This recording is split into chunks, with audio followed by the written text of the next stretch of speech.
जब भी अतिक्रमण के खिलाफ बुलडोजर चलता है, स्थानीय लोगों का गुस्सा भड़कता है। लेकिन यूपी चुनाव ने बुलडोजर को पॉलिटिकल कर दिया और अब यही बुलडोजर दिल्ली पहुंचा है। लेकिन दिल्ली में बुलडोजर वाली पॉलिटिक्स का पारा पूरा का पूरा नाम बदलने के बाद और चढ़ गया है।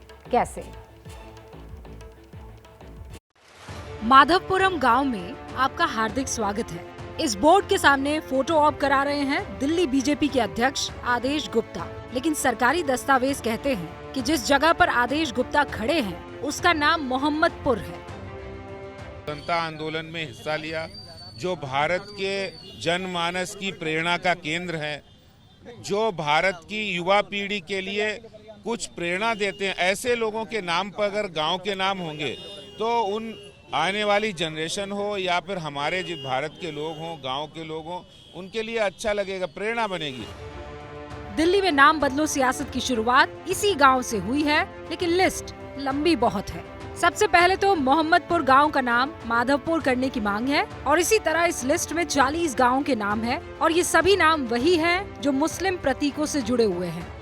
अच्छी पहल अगर कोई करना चाहता है, पूरी गांव की इच्छा, पंचायत की इच्छा है उसको करने में, तो मुझे लगता नहीं कोई बुराई नहीं होनी चाहिए। हम लोग कभी नाम को लेकर राजनीति नहीं करते, लेकिन गांव की पूरी आबादी ने, दिल्ली की इच्छा थी, दिल्ली के लोगों की इच्छा थी, मोहम्मदपुरम के लोगों की इच्छा थी, इसका नाम माधवपुरम होना चाहिए। तो मुझे लगता है उसमें कोई ऐतराज नहीं होना चाहिए। 15 साल से क्यों नहीं बदले?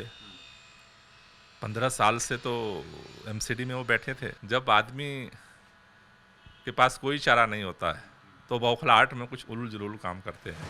साफ है कि महज चुनावी स्टंट है। लोग भी इस चुनावी स्टंट को समझते हैं, लेकिन नेता जानते हैं कि ये स्टंट वोट दिलाता है, क्योंकि ये लोगों की भावनाओं से जुड़ा है। आपके गांव का नाम जो है वो बदल रहा है, तो इसको कैसे देख रहे हैं? ये बहुत अच्छी बात है जो हमारे गांव का नाम बदल रहा है। जो है वो रहना चाहिए हमेशा, जब भी जान पहचान रहती है कि वहाँ पे क्या है। अभी नया बंदा आएगा, कोई आएगा, क्या कौन सा गाँव है, याला गाँव में, किस गाँव में आया था पहले कि मोहम्मदपुर में, अब कौन सा गाँव में आऊँगा इसमें आएगा, तो गलत है ये। तो नाम बदलने से इलाके की जो परेशानियां हैं आपकी, वो क्या दूर हो जाएंगी? हाँ, दूर हो जाएंगे। सही है। मोहम्मदपुर के नाम से कहता है, ऑटो वाले से कहीं भी बैठते हैं तो उसको इस नाम से बोलते तो वो जानता ही नहीं है, और उसके बाद कहता है मोहम्मदपुर के नाम से बोलो तो फौरन जान जाता है। बात जरा कोरोना की कर लें। आपको भी लग रहा होगा कि कोरोना के केसेस तो कम है, फिर अचानक कोरोना की बात कहाँ से आ गई।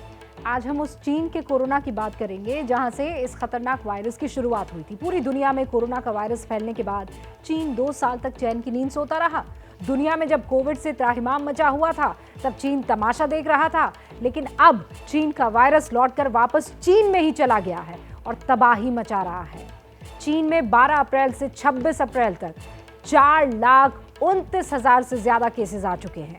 सबसे ज्यादा 15 अप्रैल को एक दिन में 53,345 केसेस आए थे। सोचिए, ये उस चीन की हालत है जहां बहुत कम केसेस आते थे।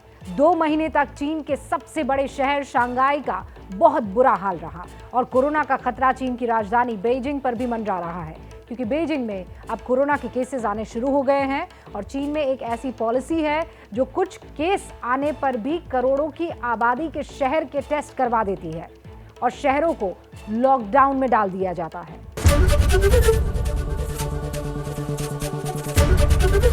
एबीपी न्यूज आपको रखे आगे।